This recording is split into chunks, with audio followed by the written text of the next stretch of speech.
আসসালামু আলাইকুম আজাদ ভাই। ওয়ালাইকুম সালাম ভাই। ভাই ভালো কেমন আছেন? আছেন? ভালোই আছি ভাই, ভালো আছেন? আছি, অনেকদিন পর আপনার সাথে দেখা ভাই।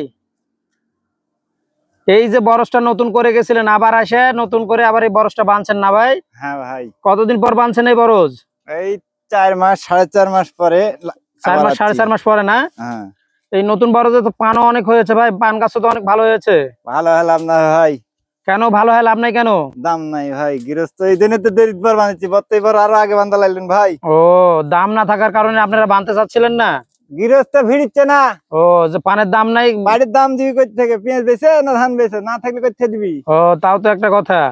তুই আজকে যে বান্ধে নিচ্ছে আপনি এখান এই টাকাটা কিভাবে দিবে ভাই? এটা এখন ধীরে সাথে গৃহস্থ যেভাবে পারে দিবি। ও, মানে আপনার এই যে আজকে বান্দালে খেত তো নষ্ট করে দেয়নি। দেখা যাচ্ছে যে সাথে সাথে কাজ করে আপনারা টাকাটা পাইতেন, কিন্তু এই টাকাটা তো আজকে পাবেন না নি।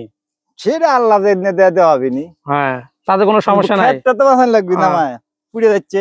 তে ওদের বর বাঁচাচ্ছেন, কিন্তু আপনাদের পেট বাঁচাবে কে? আল্লাহ বাঁচান লাগবে এখন। আল্লাহ বাঁচাবে না? আহ,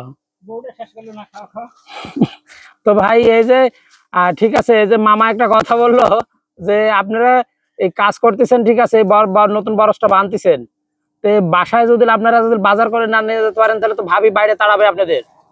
এই 10 জনের কাম করলে 2 জন দিবি। দুজন দিবি না? হ্যাঁ, তখন দেখা যাচ্ছে ওই টাকা দিয়ে চালান লাগবি। অভাব তো সকলেই দেখাই যাচ্ছে, অভাব সবারই অভাব। এই অভাবের মধ্যে দিয়েই চালান লাগবে। চালান লাগবে। তো দর্শক দেখতে পাচ্ছেন যে এই বরসটা, যাচ্ছে বাংলাদেশ। হ্যাঁ, এই বরসটা আরো অনেক আগে বাঁধা লাগতো, কিন্তু এই বরসটা বাঁধতে পারেনি এই জন্য পানের দাম নেই, সেজন্য বরসটা বাঁধেনি। তো এখন আবার দেখা গেছে যে বরজ না বানলে দেখা যাচ্ছে যে পরগুলো উপরে উঠে যাচ্ছে, নষ্ট হয়ে যাবে, চেকে যাবে, সেজন্য আবার নতুন করে এই বরজটা বাঁধা হচ্ছে। এই বরজের বয়স মাত্র 4 থেকে 4.5 মাসের মতো। আর এই 4.5 মাসে পানগুলো দেখেন কি প্রচুর পরিমাণ পানও ধরেছে গাছে। আর পান ধরে কি করবে যদি পানের দাম না থাকে আজাদ ভাই? পান ধরেই তো লাভ নাই, পানগুলো ফেলে দিতে হচ্ছে। 60টি পান থাকলে আর বর্ষা লাগতে না। মানে এই যে এখন যে পান আছে, পান ভাঙলে যদি পানের দাম থাকতো প্রচুর টাকা পাইতো তো।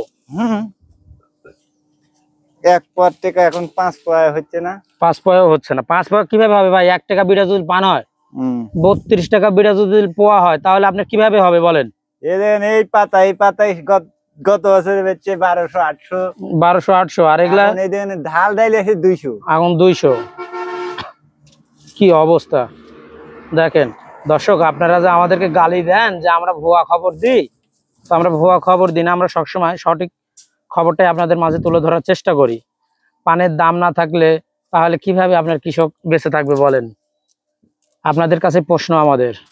আজ ভাই, তো দর্শকের উদ্দেশ্যে কিছু বলবেন, পান চাষী ভাইদের উদ্দেশ্যে, যে পানের দাম কি লাগাত বাড়তে পারে? না, বাড়ার সময় মনে হয় খুব কম। আমার এই দেশের ভোট না হওয়া পর্যন্ত, ভোট না হওয়া পর্যন্ত পানের দাম বাড়বে না মনে হয় না। বিনিয়োগটা কম। সাহায্য দিতে চাচ্ছে না, সাহায্য অভাব বেশি। সাহায্য দিতে চাচ্ছে না, না, ও বাইরের অভাব বেশি, দেশে দেশের অভাব, আমার অভাব বেশি, আমার খাদ্য দিবি। ও, তাও তো একটা কথা ভাই। তো দেখতেই পাইলেন আর শুনতেই পাইলেন যে আসলে আজাদ ভাই কি কথা বললো। দেশে ভোট না হওয়া পর্যন্ত হয়তো পানের দাম আর বাড়বে না।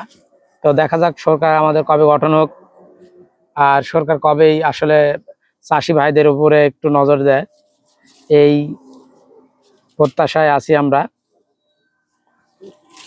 তো এই যে আপনাদেরকে দেখাচ্ছি, আজাদ ভাই এর আগেও আমার ভিডিওতে ছিল, এখনো আছে।